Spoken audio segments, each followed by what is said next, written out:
ವೀಕ್ಷಕರೇ, ನಮ್ಮ ದೇಶದಲ್ಲಿ ಈ ಡಿಟಿಎಚ್ ಸೇವೆಗಳನ್ನ ಮೊದಲ ಬಾರಿಗೆ ಪ್ರಸ್ತಾಪ ಮಾಡಿದ್ದು 1990ರಲ್ಲಿ.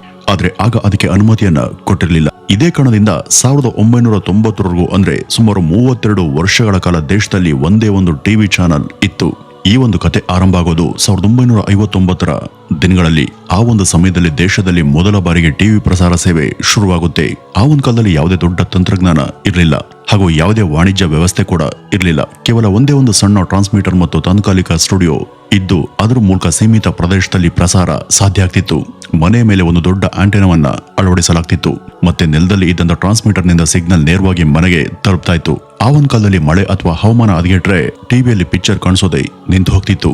ಆಗ ಜನರು ಮೇಲ್ಚಾವಣಿಗೆ ಹೋಗಿ ಆಂಟೆನಾವನ್ನ ಮತ್ತೆ ತಿರುಗಿಸ್ತಾ ಇದ್ರು. ಆ ಒಂದು ಕಾಲದಲ್ಲಿ ಟಿವಿ ಎಂಬುದು ಬಹಳ ಶ್ರೀಮಂತರ ಮನೆಗಳಲ್ಲಿ ಮಾತ್ರ ಇರ್ತಾ ಇದ್ವು. ಟಿವಿ ಅಂದ್ರೆ ಮನೋರಂಜನೆಗಲ್ಲ, ಅದು ಶಿಕ್ಷಣ ಮತ್ತು ಸಾರ್ವಜನಿಕ ಜಾಗೃತಿಗಾಗಿ ಬಳಸಲಾಗ್ತಿತ್ತು. ಆದರೆ ನಿಧಾನವಾಗಿ ಕಾಲ ಬದಲಾಗತೊಡಗಿತ್ತು. 1980ರ ದಶಕಕ್ಕೆ ಬಂದಾಗ ದೂರದರ್ಶನದಲ್ಲಿ ಸುದ್ದಿಗಳು ಮತ್ತು ಶಿಕ್ಷಣ ಕಾರ್ಯಕ್ರಮಗಳ ಜೊತೆಗೆ ಕೆಲವು ಪ್ರಸಿದ್ಧ ಮನೋರಂಜನಾ ಶೋಗಳು ಕೂಡ ಶುರುವಾದವು. ಉದಾಹರಣೆಗೆ ರಾಮಾಯಣ ಮತ್ತೆ ಮಹಾಭಾರತ. ಅದೇ ಒಂದು ಸಮಯದಲ್ಲಿ ಈ ಟಿವಿ ಮೇಲ್ಮಟ್ಟದ ಮಧ್ಯಮ ವರ್ಗದ ಜನರಿಗೂ ತಲುಪೋದಕ್ಕೆ ಶುರುವಾಯಿತು. ಆದರೆ ಟಿವಿ ಉದ್ಯಮ ಇನ್ನೂ ಕೂಡ ಅಷ್ಟು ಅಭಿವೃದ್ಧಿಯನ್ನ ಹೊಂದಿರಲಿಲ್ಲ. ಯಾಕೆಂದ್ರೆ ದೇಶದಲ್ಲಿ ಆ ಒಂದು ಸಮಯದಲ್ಲಿ ಟೆರೆಸ್ಟ್ರಿಯಲ್ ಮೆಥಡ್ ಮೂಲಕ ಪ್ರಸಾರ ನಡೀತಾ ಇತ್ತು. ಅದು ಸಂಪೂರ್ಣ ಉಚಿತವಾಗಿತ್ತು. ಮತ್ತೆ ಅದೇ ಕಾರಣದಿಂದ 1991ರವರೆಗೂ ಅಂದ್ರೆ ಸುಮಾರು 32 ವರ್ಷಗಳ ಕಾಲ ದೇಶದಲ್ಲಿ ಒಂದೇ ಒಂದು ಟಿವಿ ಚಾನಲ್ ಇತ್ತು, ಅದೇ ದೂರದರ್ಶನ. ಆದರೆ 1991ರಲ್ಲಿ ಆರ್ಥಿಕ ಸುಧಾರಣೆಗಳು ನಡೆದ ನಂತರ ಖಾಸಗಿ ಪ್ರಸಾರಕ್ಕೆ ಕಂಪನಿಗಳು ಮಾರುಕಟ್ಟೆಯನ್ನು ಪ್ರವೇಶ ಮಾಡೋದಕ್ಕೆ ಶುರು ಮಾಡಿದ್ವು. ಆಗ ದೇಶದಲ್ಲಿ ಕೇಬಲ್ ಸೇವೆ ಶುರುವಾಯಿತು. ಈ ಒಂದು ಕೇಬಲ್ ಟಿವಿ ಬಂದಿದ್ದರಿಂದ ಟಿವಿ ಉದ್ಯಮದಲ್ಲಿ ಅನೇಕ ಒಳ್ಳೆಯ ಬದಲಾವಣೆಗಳು ಕೂಡ ನಡೆದವು. ಉದಾಹರಣೆಗೆ ಆ ಒಂದು ಸಮಯದಲ್ಲಿ ಜನರಿಗೆ ಕೇವಲ ದೂರದರ್ಶನ ನೋಡುವಂತ ಆಯ್ಕೆ ಇತ್ತು. ಆದರೆ ಈಗ Zee TV, Colors, Star network, Sun network ಈ ರೀತಿ ಅನೇಕ ಚಾನೆಲ್ಗಳು ಜನರಿಗೆ ತಮ್ಮ ಕಂಟೆಂಟ್ ತಪ್ಪಿಸೋದಿಕ್ಕೆ ಶುರು ಮಾಡಿವೆ. ಇದರ ಜೊತೆಗೆ ಸುದ್ದಿ ಮತ್ತು ಶಿಕ್ಷಣ ಕಾರ್ಯಕ್ರಮಗಳಷ್ಟೇ ಅಲ್ಲ, ಚಿತ್ರಗಳು, ಧಾರಾವಾಹಿಗಳು, ರಿಯಾಲಿಟಿ ಶೋಗಳು ಮತ್ತೆ ಸಂಗೀತ ಕಾರ್ಯಕ್ರಮಗಳಂತ ಮನೋರಂಜನಾ ವಿಷಯಗಳನ್ನ ನೋಡೋದಕ್ಕೆ ಅವಕಾಶ ಸಿಕ್ತು. ಹಿಂದೆ ದೂರದರ್ಶನದಲ್ಲಿ ಕಾರ್ಯಕ್ರಮಗಳು ಕೇವಲ ನಿಗದಿತ ವೇಳಾಪಟ್ಟಿಯ ಪ್ರಕಾರ ಮಾತ್ರ ಪ್ರಸಾರ ಆಗ್ತಿದ್ವು. ಆದ್ರೆ ಈಗ ದಿನಪೂರ್ತಿ ನಡೆಯುವಂತ ಕಂಟೆಂಟ್ ಸಿಗುತ್ತೆ. ಆದ್ರೆ ಕೇಬಲ್ ಟಿವಿ ಜೊತೆಗೆ ಇನ್ನೂ ಕೂಡ ಹಲವು ಸಮಸ್ಯೆಗಳು ಇದ್ವು. ಉದಾಹರಣೆಗೆ ಮಳೆ ಅಥವಾ ಕೆಟ್ಟ ಹವಾಮಾನದಲ್ಲಿ ಪಿಕ್ಚರ್ ಗುಣಮಟ್ಟ ಕೆಟ್ಟು ಹೋಗ್ತಿತ್ತು. ಸಿಗ್ನಲ್ ಡಿಸ್ಟರ್ಬ್ ಆದಂತ ಕಾರಣದಿಂದ ಟಿವಿಯಲ್ಲಿ ಗ್ರೈನಿ ಟೆಕ್ಸ್ಚರ್ ಕಾಣಿಸ್ತಾ ಇತ್ತು. ಅಂದ್ರೆ ಮಕ್ಕಳಿಗೆ ಅದು ಟಿವಿಯ ಒಳಗೆ ಚಿಟ್ಟೆಗಳು ಓಡಾಡ್ತಿವೆ ಅಂತ ಅನಿಸ್ತಾ ಇತ್ತು. ಇದರ ಜೊತೆಗೆ ಕೇಬಲ್ ಆಪರೇಟರ್ಗಳ ತಲೆನೋವು ಕೂಡ ಇತ್ತು. ಯಾವ ಚಾನಲ್ ತೋರಿಸಬೇಕು, ಯಾವ್ದನ್ನ ತೆಗೆದುಹಾಕಬೇಕು, ಈ ಎಲ್ಲ ಕಂಟ್ರೋಲ್ ಅವ್ರ ಕೈಯಲ್ಲೇ ಇತ್ತು. ಮೇಲಾಗಿ ಬಿಲ್ಲಿಂಗ್ ನಲ್ಲಿ ಯಾವುದೇ ಪಾರದರ್ಶಕತೆ ಇರಲಿಲ್ಲ. ಯಾವ ಚಾನಲ್ಗೆ ಎಷ್ಟು ಚಾರ್ಜ್ ಮಾಡಲಾಗಿದೆ ಅಂತ ಜನಕ್ಕೆ ಗೊತ್ತಾಗ್ತಾನೆ ಇರಲಿಲ್ಲ. ಬಿಲ್ ಅನ್ನ ಕಟ್ತಾ ಇದ್ರು ಕೂಡ ಟಿವಿ ಚಾನಲ್ ಆಪರೇಟರ್ ತನ್ನ ಮನಸ್ಸಿಗೆ ಬಂದಂತೆ ಕೆಲವೊಂದು ಚಾನಲ್ಗಳನ್ನ ತೆಗೆದುಹಾಕ್ತಾ ಇದ್ರು. ಮತ್ತೊಂದು ದೊಡ್ಡ ಸಮಸ್ಯೆ ಏನಂದ್ರೆ ಗ್ರಾಮೀಣ ಮತ್ತು ದೂರದ ಪ್ರದೇಶಗಳಲ್ಲಿ ಕೇಬಲ್ ನೆಟ್ವರ್ಕ್ ಸರಿಯಾಗಿ ಸಿಗ್ತಾ ಇರಲಿಲ್ಲ. ಹೀಗಾಗಿ ದೇಶದ ಒಂದು ದೊಡ್ಡ ಭಾಗ ಇನ್ನು ಟಿವಿ ಕ್ರಾಂತಿಯಿಂದ ಬಹಳ ದೂರದಲ್ಲೇ ಇತ್ತು. ಈ ಎಲ್ಲಾ ಸಮಸ್ಯೆಗಳನ್ನ ಪರಿಹರಿಸೋದಕ್ಕೆ ಜನರಿಗೆ ಒಂದು ಹೊಸ ಪ್ರಸಾರ ವಿಧಾನ ಬೇಕಾಗಿತ್ತು. ಹಾಗೆ ನೋಡಿದ್ರೆ ವಾಸ್ತವವಾಗಿ ಡಿಟಿಎಚ್ ಸೇವೆ ಪ್ರಾರಂಭ ಯುನೈಟೆಡ್ ಕಿಂಗ್ಡಮ್ ಯುಕೆಯಲ್ಲಿ 1989ರಲ್ಲಿ ಶುರುವಾಗಿತ್ತು. ನಮ್ಮ ದೇಶದಲ್ಲಿ ಈ ವ್ಯವಸ್ಥೆ ಆರಂಭ ಮಾಡೋದು ಅಷ್ಟು ಸುಲಭ ಇರಲಿಲ್ಲ. ಭಾರತದಲ್ಲಿ ಡಿಟಿಎಚ್ ಸೇವೆಯನ್ನ ಮೊದಲ ಬಾರಿಗೆ 1996ರಲ್ಲಿ ಪ್ರಸ್ತಾಪ ಮಾಡಲಾಯಿತು. ಆದರೆ ಅದೇ ಸಮಯದಲ್ಲಿ ಅದಕ್ಕೆ ಅನುಮತಿ ದೊರೆಯಲಿಲ್ಲ. ರಾಷ್ಟ್ರೀಯ ಭದ್ರತೆಗೆ ಇದು ಅಪಾಯಕಾರಿ ಆಗಬಹುದು ಮತ್ತು ನಮ್ಮ ಸಂಸ್ಕೃತಿ ಮೇಲೆ ಕೆಟ್ಟ ಪರಿಣಾಮ ಬೀರಬಹುದು ಎಂಬ ಕಾರಣದಿಂದ ಇದಕ್ಕೆ ಅನುಮತಿ ಸಿಗಲಿಲ್ಲ. ಆದರೆ ಇದಾದಂತ 1 ವರ್ಷದ ನಂತರ ಸ್ಟಾರ್ ಟಿವಿ ಡಿಟಿಎಚ್ ಸೇವೆಯನ್ನ ಶುರು ಮಾಡೋದಕ್ಕೆ ಪ್ರಯತ್ನಿಸಿತು. ಆದರೆ ಸರ್ಕಾರ ಅದನ್ನ ಬ್ಯಾನ್ ಮಾಡುತ್ತೆ. ಆದರೆ ಜಗತ್ತಿನಾದ್ಯಂತ ಪ್ರಸಾರ ತಂತ್ರಜ್ಞಾನ ವೇಗವಾಗಿ ಮುಂದುವರಿತಾ ಇದ್ದಂತೆ ಹಳೆಯ ವಿಧಾನಗಳಲ್ಲಿ ಹಲವು ಸಮಸ್ಯೆಗಳು ಕೂಡ ಕಾಣಿಸಿಕೊಂಡು ಆಗ ಸರ್ಕಾರ ಸೂಕ್ತವಾಗಿ ಯೋಚಿಸಿ ಕೊನೆಗೆ 2000 ಭಾರತದಲ್ಲಿ ಡಿಟಿಎಚ್ ಸೇವೆಗೆ ಅನುಮತಿಯನ್ನ ಕೊಡುತ್ತೆ. ಜೊತೆಗೆ 4 ಷರತ್ತುಗಳನ್ನು ಕೂಡ ಅದು ವಿಧಿಸುತ್ತೆ. ಮೊದಲನೇದು, ಯಾವುದೇ ಕಂಪನಿ ಮಾರುಕಟ್ಟೆಯಲ್ಲಿ ಮೋನೋಪೋಲಿ ಇರಬಾರ್ದು. ಡಿಟಿಎಚ್ ಮತ್ತು ಕೇಬಲ್ ಸೇವೆಗಳು ಒಂದೇ ಕಂಪನಿ ಕೈಯಲ್ಲಿ ಇರಬಾರ್ದು. ಅಂದ್ರೆ ಮಾರುಕಟ್ಟೆಯಲ್ಲಿ ಆರೋಗ್ಯಕರವಾದಂತಹ ಸ್ಪರ್ಧೆ ಇರಬೇಕು ಎಂಬ ಉದ್ದೇಶದಿಂದ ಹೀಗೆ ಹೇಳಲಾಗಿತ್ತು.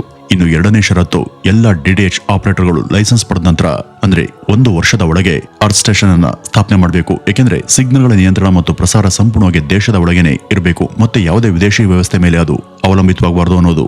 ಆ ಒಂದು ಸಮಯದಲ್ಲಿ ಲೈಸೆನ್ಸ್ ನ ಬೆಲೆ ಸುಮಾರು 2.14 ಮಿಲಿಯನ್ ಇತ್ತು. ಅಂದ್ರೆ ಅದು ಭಾರತೀಯ ರೂಪಾಯಿ ಲೆಕ್ಕದಲ್ಲಿ ಸುಮಾರು 9,63,00,000. ಹಾಗೂ ಆ ಒಂದು ಲೈಸೆನ್ಸ್ ಲೈಫ್ ಟೈಮ್ಗೆ ಸಿಗೋದಿಲ್ಲ. ಅದರ ವ್ಯಾಲಿಡಿಟಿ ಕೇವಲ 10 ವರ್ಷಕ್ಕೆ ಮಾತ್ರ ಇತ್ತು. ಇನ್ನು 3ನೇ ಷರತ್ತು, ಡಿಟಿಎಚ್ ಕ್ಷೇತ್ರದಲ್ಲಿ ಫಾರಿನ್ ಡೈರೆಕ್ಟ್ ಇನ್ವೆಸ್ಟ್ಮೆಂಟ್ ಮಿತಿ 49% ಮಾತ್ರ ಇರಬೇಕು. ಇನ್ನು 4ನೇ ಷರತ್ತು, ಸೇವೆ ನಡೆಸುವಂತ ಕಂಪನಿಯನ್ನ ಭಾರತೀಯ ನಾಗರಿಕರು ಮಾತ್ರ ನಡೆಸಬೇಕು. ಈ ಎಲ್ಲಾ ಷರತ್ತುಗಳನ್ನು ಕೂಡ ಕಂಪನಿ ಒಪ್ಪಿಕೊಂಡು 2003ರಲ್ಲಿ ಡಿಟಿಎಚ್ ಟಿವಿ ಭಾರತದಲ್ಲಿ ಮೊದಲ ಬಾರಿಗೆ ಡಿಟಿಎಚ್ ಸೇವೆಯನ್ನ ಶುರು ಮಾಡುತ್ತೆ. ಇದರ ಆರಂಭ ಟಿವಿ ಉದ್ಯಮದಲ್ಲಿ ಒಂದು ದೊಡ್ಡ ಕ್ರಾಂತಿಯನ್ನೇ ಸೃಷ್ಟಿ ಮಾಡಿತು. ಈ ಕೇಬಲ್ನಿಂದ ಆಗ್ತಿದ್ದಂತ ಅನಾನುಕೂಲತೆಗಳಿಂದ ಬೆಂದು ಹೋಗಿದ್ದಂತ ಜನ ಈಗ ಡಿಟಿಎಚ್ ನತ್ತ ಮುಖ ಮಾಡಿದ್ರು. ಸ್ಯಾಟಲೈಟ್ ನ ಮೂಲಕ ಸಿಗ್ನಲ್ ನೇರವಾಗಿ ಮನೆಗೆ ತಲುಪೋದ್ರಿಂದ ಯಾವುದೇ ಹವಾಮಾನ ಬದಲಾವಣೆ ಆದ್ರೂ ಕೂಡ ಹೈ ಕ್ವಾಲಿಟಿ ಚಿತ್ರ ನೋಡೋದಕ್ಕೆ ಸಿಕ್ತಿತ್ತು. ಉಚಿತ ಚಾನೆಲ್ಗಳ ಜೊತೆಗೆ ಅನೇಕ ಮನೋರಂಜನಾ ಕಾರ್ಯಕ್ರಮ, ಕ್ರೀಡೆ ಮತ್ತು ಇನ್ಫೋಟೈನ್ಮೆಂಟ್, ಸ್ಪೋರ್ಟ್ಸ್ ಚಾನೆಲ್ಗಳು ಕೂಡ ನೋಡೋದಕ್ಕೆ ಸಿಕ್ತಿದ್ವು. ಇದರಿಂದ ಜನರಿಗೆ ವಿಭಿನ್ನ ಕಂಟೆಂಟ್ಗಳನ್ನ ನೋಡೋದಕ್ಕೆ ಸಹಾಯವಾಯಿತು. ಇದರ ಜೊತೆಗೆ ಡಿಟಿಎಚ್ ನ ಯೂಸರ್ಗಳಿಗೆ ಚಾನಲ್ ಪ್ಯಾಕೇಜ್ ಆಯ್ಕೆ ಮಾಡುವಂತ ಆಪ್ಷನ್ ಕೂಡ ಇತ್ತು. ಇದರಿಂದ ಟಿವಿಯನ್ನು ನೋಡುವಂತ ಸಂಪೂರ್ಣ ನಿಯಂತ್ರಣ ಈಗ ಯೂಸರ್ಗಳ ಕೈಯಲ್ಲೇ ಇತ್ತು. ಮತ್ತೊಂದು ಬೆನಿಫಿಟ್ ಏನಪ್ಪಾ ಅಂದ್ರೆ ರೀಚಾರ್ಜ್ ಫ್ಲೆಕ್ಸಿಬಿಲಿಟಿ. ಈ ಡಿಟಿಎಚ್ ಜನಕ್ಕೆ ಕೇವಲ ತಾಂತ್ರಿಕ ಸುಧಾರಣೆಗಳನ್ನ ಮಾತ್ರ ಕೊಡ್ಲಿಲ್ಲ, ಜೊತೆಗೆ ಟಿವಿಯನ್ನು ನೋಡುವಂತ ಹೊಸ ಅನುಭವವನ್ನ ಕೊಟ್ಟಿತ್ತು. ಈ ಎಲ್ಲ ಅನುಕೂಲದಿಂದ ಹೆಚ್ಚಿನ ಜನ ಡಿಟಿಎಚ್ ಅನ್ನ ಆಯ್ಕೆ ಮಾಡಿಕೊಂಡ್ರು. ಕೇವಲ 2 ವರ್ಷದ ಒಳಗೆ ಸುಮಾರು 3.5 ಲಕ್ಷ ಜನರು ಡಿಟಿಎಚ್ ಸಬ್ಸ್ಕ್ರಿಪ್ಷನ್ ಅನ್ನ ಪಡ್ಕೊಳ್ತಾರೆ. ಈ ಒಂದು ಕ್ಷೇತ್ರ ವೇಗವಾಗಿ ಬೆಳೀತಿದ್ದ ಹಾಗೇನೆ ಇತರ ಕಂಪನಿಗಳು ಕೂಡ ಈ ಒಂದು ಕ್ಷೇತ್ರದಲ್ಲಿ ವ್ಯಾಪಾರದ ಅವಕಾಶವನ್ನ ನೋಡಿ ಮಾರುಕಟ್ಟೆಗೆ ಪ್ರವೇಶ ಮಾಡೋದಕ್ಕೆ ಶುರು ಮಾಡಿದ್ವು. 2006ರಲ್ಲಿ ಟಾಟಾ ಸ್ಕೈ ಶುರುವಾಯಿತು. ಈಗ ಇದು ಟಾಟಾ ಪ್ಲೇ ಆಗಿ ಬದಲಾಗಿದೆ. 2002ರಲ್ಲಿ ಸನ್ ಡೈರೆಕ್ಟ್, 2008ರಲ್ಲಿ ಏರ್ಟೆಲ್ ಡಿಜಿಟಲ್ ಟಿವಿ ಮತ್ತೆ ರಿಲಯನ್ಸ್ ಬಿಟಿವಿ ಮತ್ತೆ 2009ರಲ್ಲಿ ವಿಡಿಯೋಕಾನ್ ಡಿಟಿಎಚ್ ಸೇವೆಯನ್ನು ಕೊಡೋದಕ್ಕೆ ಶುರು ಮಾಡಿತು. ಈ ಎಲ್ಲಾ ಕಂಪನಿಗಳು ತಮ್ಮದೇ ವಿಭಿನ್ನ ಸಬ್ಸ್ಕ್ರಿಪ್ಷನ್ ಆಫರ್ಗಳು ಮತ್ತು SD ಚಾನಲ್ ಪ್ಯಾಕೇಜ್ಗಳ ಮೂಲಕ ಜನರನ್ನ ಆಕರ್ಷಣೆ ಮಾಡ್ತಿದ್ವು. ಈ ರೀತಿ ಡಿಟಿಎಚ್ ಉದ್ಯಮದಲ್ಲಿ ಒಂದ್ ಕಡೆ ಕಾಂಪಿಟೇಷನ್ ಬೆಳೀತಾ ಇದ್ರೆ ಮತ್ತೊಂದ್ ಕಡೆ ಉದ್ಯಮ ವೇಗವಾಗಿ ಗ್ರೋತ್ ಅನ್ನ ಪಡ್ಕೊಳ್ತಿತ್ತು. 2005ರಿಂದ 2010ರವರೆಗೂ ಡಿಟಿಎಚ್ ಚಂದಾದಾರರ ಸಂಖ್ಯೆ ಸುಮಾರು 15 ಲಕ್ಷದಿಂದ ನೇರವಾಗಿ 2,30,00,000 ಲಕ್ಷಕ್ಕೆ ಏರುತ್ತೆ. ಮುಂದಿನ 5 ವರ್ಷಗಳಲ್ಲಿ ಅಂದ್ರೆ 2015ರವರೆಗೂ ಡಿಟಿಎಚ್ ನ ಸಬ್ಸ್ಕ್ರೈಬರ್ಗಳ ಸಂಖ್ಯೆ ನೇರವಾಗಿ 7,31,00,000 ಲಕ್ಷಕ್ಕೆ ಏರಿತು. ಇದು ಡಿಟಿಎಚ್ ಚಂದಾದಾರರ ಆಲ್ ಟೈಮ್ ಹೈಯೆಸ್ಟ್ ಆಗಿತ್ತು. ಆದರೆ ಮುಂದಿನ 1 ವರ್ಷದಲ್ಲಿ ನಡೆದಂತ ಒಂದು ಘಟನೆಯಿಂದ ದೊಡ್ಡ ಬದಲಾವಣೆ ಉಂಟಾಗುತ್ತೆ. ಆ ಒಂದು ದೊಡ್ಡ ಬದಲಾವಣೆ ಡಿಟಿಎಚ್ ಕ್ಷೇತ್ರವನ್ನೇ ಅಚ್ಚರಿಗೆ ತಳ್ಳಿತ್ತು. 2016ರ ನಂತರ 7,30,00,000ದಿಂದ 5,85,00,000ಕ್ಕೆ ಅಂದ್ರೆ ಸುಮಾರು 1.5 ಕೋಟಿ ಜನ ಡಿಟಿಎಚ್ ಸೇವೆಯನ್ನು ತೆಗೆದುಕೊಳ್ಳೋದನ್ನ ನಿಲ್ಲಿಸ್ತಾರೆ. ಇಲ್ಲಿ ಮೂಡುವಂತ ಪ್ರಶ್ನೆ ಏನು ಅಂದ್ರೆ ಈ ಒಂದು ಉದ್ಯಮ ಇಷ್ಟು ವೇಗವಾಗಿ ಯಶಸ್ವಿಯಾಗಿ ಬೆಳೆದಿರುವಂತ ಸಮಯದಲ್ಲಿ ಈ ರೀತಿ ಯಾಕಾಯಿತು? ಇದ್ದಕ್ಕಿದ್ದಂತೆ ಜನ ಡಿಟಿಎಚ್ ಸೇವೆಗಳನ್ನ ತೆಗೆದುಕೊಳ್ಳೋದನ್ನ ಯಾಕೆ ನಿಲ್ಲಿಸಿದ್ರು? ಇದಕ್ಕೆ ಹಲವಾರು ಕಾರಣಗಳಿದ್ದಾವೆ. ಇಂದಿನ ಡಿಟಿಎಚ್ ಮಾರ್ಕೆಟ್ ನಲ್ಲಿ ಕೇವಲ 5 ದೊಡ್ಡ ಆಟಗಾರರು ಮಾತ್ರ ಉಳಿದಿದ್ದಾರೆ. ಅದು ಯಾವ್ದಪ್ಪ ಅಂದ್ರೆ DD Free Dish, Tata Play, DTH TV, Airtel Digital TV, Sun Direct. ಈ ಒಂದು ಪಟ್ಟಿಯಲ್ಲಿ ಟಾಪ್ ಅಲ್ಲಿ ಯಾವ ಕಂಪನಿ ಇದೆ ಅಂತ ನೀವು ಊಹಿಸಬಹುದು.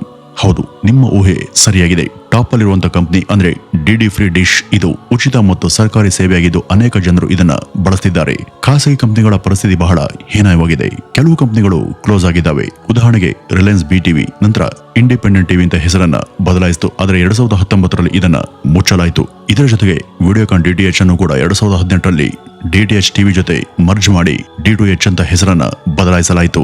ಇನ್ನು 2015 ಮತ್ತು 16ರ ಯುಗ ಶುರುವಾಗುತ್ತೆ. ಅದು ಭಾರತೀಯ ಮಾರುಕಟ್ಟೆಗೆ ಅನೇಕ OTT ಪ್ಲೇಯರ್ಗಳು ಪ್ರವೇಶ ಮಾಡಿದಂತ ಸಮಯ. ಉದಾಹರಣೆಗೆ ಹಾಟ್ಸ್ಟಾರ್, ನೆಟ್ಫ್ಲಿಕ್ಸ್, ಅಮೆಜಾನ್ ಪ್ರೈಮ್ ಮತ್ತೆ ಈ ರೀತಿ ಮುಂತಾದ OTT ಸೇವೆಗಳು. ಈ ಎಲ್ಲ OTT ಸೇವೆಗಳು ದೇಶದ ಮನೋರಂಜನಾ ಕ್ಷೇತ್ರದ ದೃಶ್ಯವನ್ನೇ ಬದಲಾಯಿಸಿಬಿಡ್ತವೆ. ಹಿಂದೆ ಟಿವಿ ಶೋಗಳನ್ನ ನೋಡ್ಬೇಕಾದ್ರೆ ನಾವು ಅವರು ನಿಗದಿಪಡಿಸಿದಂತ ಸಮಯದಲ್ಲೇ ಕೂತು ನೋಡ್ಬೇಕಾಗಿತ್ತು. ಆದ್ರೆ OTT ಸೇವೆಗಳು ನಮಗೆ ಸಂಪೂರ್ಣ ಸ್ವಾತಂತ್ರ್ಯವನ್ನ ಕೊಟ್ಟಿವೆ. ನಾವು ಅವರ ಯಾವ ಕಂಟೆಂಟ್ ಬೇಕಾದ್ರೂ ಯಾವಾಗ ಬೇಕಾದ್ರೂ ನೋಡುವಂತ ಸ್ವಾತಂತ್ರ್ಯ ನಮಗ್ ಸಿಕ್ತು. ಬರೀ ಟಿವಿಯಲ್ಲಿ ಮಾತ್ರ ಅಲ್ಲ, ಮೊಬೈಲ್ ನಲ್ಲೂ ಕೂಡ ನೋಡಬಹುದು. ಆ ಒಂದು ಸಮಯದಲ್ಲಿ ಮತ್ತೊಂದು ವರ್ಗ ಇತ್ತು. ಹಲವು ಜನರ ಬಳಿ ಟಿವಿ ಇರ್ಲಿಲ್ಲ. ಹಾಗಾಗಿ ಡಿಟಿಎಚ್ ಸೇವೆಯಿಂದ ದೂರ ಉಳಿದಿದ್ರು. ಈ OTT ಪ್ಲಾಟ್ಫಾರ್ಮ್ಗಳು ದೊಡ್ಡ ಗೇಮ್ ಚೇಂಜರ್ ಆಗಿ ಮಾರುಕಟ್ಟೆಗೆ ಕಾಲಿಡುತ್ತವೆ. ಸೆಟಪ್ ಬಾಕ್ಸ್ ಬೇಡವೇ ಬೇಡ, ಜೊತೆಗೆ ಇನ್ಸ್ಟಾಲೇಷನ್ ಸಮಸ್ಯೆ ಕೂಡ ಇಲ್ಲ. ಎಲ್ಲದಕ್ಕಿಂತ ಮುಖ್ಯವಾಗಿ ಟಿವಿ ಕೂಡ ಬೇಡ. ಕೇವಲ ಮೊಬೈಲ್ನ ಮೂಲಕ ಎಲ್ಲವನ್ನೂ ಕೂಡ ನೋಡಬಹುದು. ಇವತ್ತು ನೀವು ಡಿಟಿಎಚ್ ಸೇವೆಗಳನ್ನ ತೆಗೆದುಕೊಂಡಿದ್ರೆ ಪ್ರತಿ ತಿಂಗಳು 500 ರೂಪಾಯಿನ ಕಟ್ಟಿ ಅವರು ತೋರಿಸುವಂತ ಲಿಮಿಟೆಡ್ ಕಂಟೆಂಟ್ಗಳನ್ನ ಮಾತ್ರ ನೋಡಬಹುದಾಗಿತ್ತು.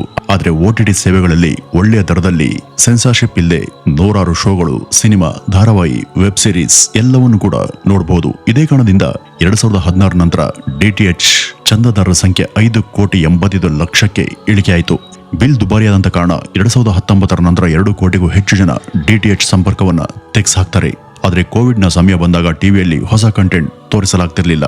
ಆಗ OTT ಮತ್ತು ಸೋಷಿಯಲ್ ಮೀಡಿಯಾ ಪ್ಲಾಟ್ಫಾರ್ಮ್ಗಳು ಉತ್ತಮ ಮನೋರಂಜನಾ ಮೂಲವಾಗಿ ಹೊರಹೊಮ್ಮುತ್ತವೆ.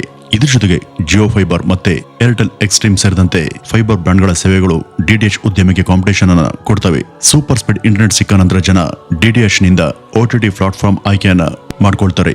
ಇದೆಲ್ಲವನ್ನು ಕೂಡ ನೋಡಿದ್ರೆ ಈ ಡಿಟಿಎಚ್ ಉದ್ಯಮ ಮಾರುಕಟ್ಟೆಯಲ್ಲಿ ಸರ್ವೈವ್ ಆಗುತ್ತಾ ಇಲ್ವಾ ಅನ್ನೋದು ಸರಿಯಾಗಿ ಗಮನಿಸಿ ನೋಡಿದ್ರೆ ಈ ಒಂದು ಉದ್ಯಮ ಮಾರುಕಟ್ಟೆಯಲ್ಲಿ ಉಳಿಯೋದು ಖಂಡಿತವಾಗಿ ಕಷ್ಟ. ಯಾಕೆಂದ್ರೆ ಪ್ರತಿಯೊಂದು ವಿಷಯ ಕೂಡ ಕಾಲದೊಂದಿಗೆ ಬದಲಾಗ್ತಿರುತ್ತೆ. ಅಂದ್ರೆ ಇಲ್ಲಿ ಮುಖ್ಯ ಸಮಸ್ಯೆ OTT, ಸೋಷಿಯಲ್ ಮೀಡಿಯಾ ಅಲ್ಲ, ಅಥವಾ ಡಿಟಿಎಚ್ ಸಬ್ಸ್ಕ್ರಿಪ್ಷನ್ ನ ಶುಲ್ಕಗಳ ಹೆಚ್ಚಳ ಕೂಡ ಅಲ್ಲ. ಯಾಕೆಂದ್ರೆ ಈ ಒಂದು ದರವನ್ನ ಕಂಪನಿ ಯಾವಾಗ ಬೇಕಾದ್ರೂ ಕಂಟ್ರೋಲ್ ಮಾಡಬಹುದು. ಈ ಡಿಟಿಎಚ್ ಸೇವೆಯನ್ನು ಶುರು ಮಾಡೋದಕ್ಕೆ ಐಬಿ ಮಿನಿಸ್ಟರ್ನಿಂದ ಲೈಸೆನ್ಸ್ ಅನ್ನ ಪಡಿಬೇಕು. ಆ ಒಂದು ಸಮಯದಲ್ಲಿ ಇದರ ಎಂಟ್ರಿ ಶುಲ್ಕ ಸುಮಾರು 10 ಕೋಟಿ ರೂಪಾಯಿ ಆಸುಪಾಸು ಇತ್ತು. ಇವತ್ತು ಅದು ಹೆಚ್ಚಾಗಿದೆ. ಆದರೆ ಇತ್ತೀಚೆಗೆ ಸರ್ಕಾರ ಡಿಟಿಎಚ್ ಕಂಪನಿಗಳಿಗೆ 1600 ಕೋಟಿ ಬಾಕಿ ಇರುವಂತಹ ಲೈಸೆನ್ಸ್ ಶುಲ್ಕ ಪಾವತಿ ಮಾಡೋದಕ್ಕೆ ನೋಟಿಸ್ ಅನ್ನ ಕಳಿಸಿದೆ. ಈ ಒಂದು ಸಂಖ್ಯೆ ಅವರ ಒಟ್ಟಾರೆ ಆದಾಯವನ್ನ ಮೀರುತ್ತೆ. ಈಗಾಗಲೇ ಈ ಒಂದು ಉದ್ಯಮ ನಷ್ಟದಲ್ಲಿ ನಡೀತಾ ಇದೆ. ಇದ್ರ ಮೇಲೆ ಅತ್ಯಧಿಕ ಒತ್ತಡ ಕೂಡ ಇದೆ. ಈಗ ಪ್ರಶ್ನೆ ಏನಂದ್ರೆ ಈ ಒಂದು ಉದ್ಯಮ ಮಾರುಕಟ್ಟೆಯಲ್ಲಿ ಉಳಿಯುತ್ತಾ ಅಥವಾ ಇಲ್ವಾ ಅನ್ನೋದು. ಸರಿಯಾಗಿ ಗಮನಿಸಿ ನೋಡಿದ್ರೆ ಈ ಒಂದು ಉದ್ಯಮ ಮಾರುಕಟ್ಟೆಯಲ್ಲಿ ಉಳಿಯೋದು ಖಂಡಿತವಾಗಿಯೂ ಕಷ್ಟ. ಯಾಕೆಂದ್ರೆ ಪ್ರತಿಯೊಂದು ವಿಷಯ ಕೂಡ ಕಾಲದೊಂದಿಗೆ ಬದಲಾಗ್ತಿದೆ. ಕಾಲ ಬದಲಾದಂತೆ ತಂತ್ರಜ್ಞಾನ ಕೂಡ ಬದಲಾಗ್ತಾ ಹೋಗುತ್ತೆ. ಅದಕ್ಕೆ ತಕ್ಕಂತೆ ನಾವು ಅಪ್ಡೇಟ್ ಆಗದೆ ಹೋದ್ರೆ ಈ ಒಂದು ಕಾಂಪಿಟೇಷನ್ ಜಗತ್ತಲ್ಲಿ ಉಳಿಯೋದು ಬಹಳ ಕಷ್ಟ. ವೀಕ್ಷಕರೇ, ಇದಿಷ್ಟು ಇವತ್ತಿನ ಈ ಒಂದು ವಿಡಿಯೋದ ಮಾಹಿತಿ. ನಮಸ್ಕಾರ.